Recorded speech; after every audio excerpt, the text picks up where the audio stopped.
Halo teman-teman, kembali lagi bersama saya Agustinus Suba dari SMA Katolik Frater Randau. Di sini saya akan membahas terkait dengan tugas yang diberikan oleh guru geografi kami, yaitu Ibu Sherly Luka. Yang dimana di sini kami akan membahas tentang materi pokok, yaitu tentang pertumbuhan dan perkembangan wilayah.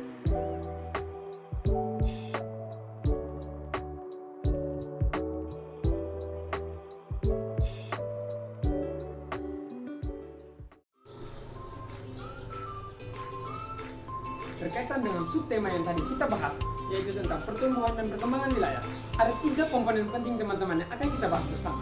Yang pertama tentang apa itu pengertian wilayah, yang kedua tentang apa itu pertumbuhan wilayah, dan yang ketiga apa itu perwilayahan. Nah, yang pertama kita bedah pertama adalah wilayah. Wilayah, kita tahu di permukaan bumi terdapat banyak wilayah. Nah, wilayah itu sendiri merupakan satu tempat di permukaan bumi yang memiliki volume yang sangat luas, yang dimana dalam wilayah tersebut terdapat perwilayahan-perwilayahan. Yang kedua, apa itu perwilayahan? Perwilayahan merupakan unit-unit pembagian dari wilayah yang terdapat dalam satu wilayah. Perwilayahan tersebut memiliki batasan-batasan secara undang-undang dan teritorial. Yang ketiga, apa itu pertumbuhan wilayah? Nah, pertumbuhan wilayah merupakan pembagian wilayah yang terdapat pada satu wilayah yang sangat luas, yang dimana dalam pertumbuhan wilayah tersebut memiliki tujuan, yaitu untuk mengembangkan komponen dan perekonomian nasional secara lebih mendalam. Sekarang kita masuk pada poin yang ketiga teman-teman, yaitu tentang strategi atau taktik cara pengembangan wilayah di Sangara Kecamatan Riung Barat, Kabupaten Ngada, Nusa Tenggara Timur. Yang harus kita mengenal poin pertama adalah tentang apa potensi dan bagaimana potensi yang ada di daerah Riung. Oke, teman-teman mungkin sudah tahu apa itu 17 pulau. 17 pulau Riung merupakan satu potensi pariwisata yang ada di Nusa Tenggara Timur, Kabupaten Ngada. Mungkin teman-teman sudah mengetahuinya dari akses dari internet ataupun sudah disaksikan secara langsung. Kondisi tentang sumber daya dan kondisi tentang pariwisata di sana sudah meningkat secara drastis loh teman-teman. Bahkan ada banyak pengunjungan dari luar, dari pengunjungan dan lain-lain.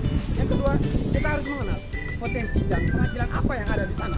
Potensi dan penghasilan yang berada di sana yaitu dari hasil perikanan, pertanian, dan lain-lain. Kondisi pertanian yang ada di sana teman-teman itu memiliki persawahan yang sangat luas. Daerah persawahan yang sangat luas mendukung perekonomian dan peningkatan kesejahteraan masyarakat. Kita masuk pada poin yang keempat tentang sumber daya manusia dan kondisi kependudukan. Berbicara mengenai sumber daya manusia dan kondisi kependudukan, itu kita berbicara mengenai tingkat pendidikan. Tingkat pendidikan yang berada di wilayah ini, itu kira-kira teman-teman untuk kondisi orang tuanya mungkin standarnya SMA. Melainkan kondisi SMA itu mungkin pada zaman dahulu bersekolah itu mereka menganggap tidak terlalu penting. Tapi sekarang dengan perspektif bahwa dengan 10 atau 20 tahun lagi yang akan mendatang, peningkatan tingkat pendidikan atau peningkatan sumber daya manusia akan tercapai. Dan perspektif itu membawa bahwa kondisi kependudukan dan kondisi alam yang ada di wilayah Riau itu sudah maju dan meningkat.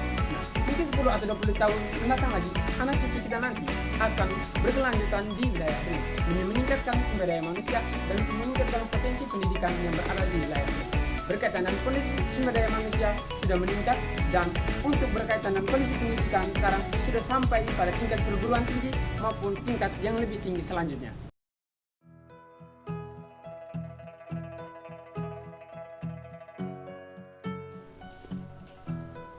Teman-teman, sekarang kita masuk pada sesi kesimpulan. Kesimpulan dan materi yang telah kita bahas bersama tadi, yakni tentang pertumbuhan dan perkembangan wilayah. Pertumbuhan dan perkembangan wilayah yang akan datang di Indonesia, kita merasakan di pelosok desa sekarang mungkin belum terlalu merasakan. Tetapi 20 atau 30 tahun lagi ke depan teman-teman, kita akan merasakan perkembangan wilayah dan pertumbuhan wilayah itu seperti apa. Demi meningkatkan peningkatan ekonomi, sosial, kesejahteraan politik, dan budaya. Maka dari itu, jangan sepele tentang pertumbuhan dan perkembangan wilayah untuk dipelajari. Tetapi belajar dari sekarang untuk wilayah Indonesia perkembangan tujuan pesat untuk masa depan. Oke, terima kasih. Bye-bye.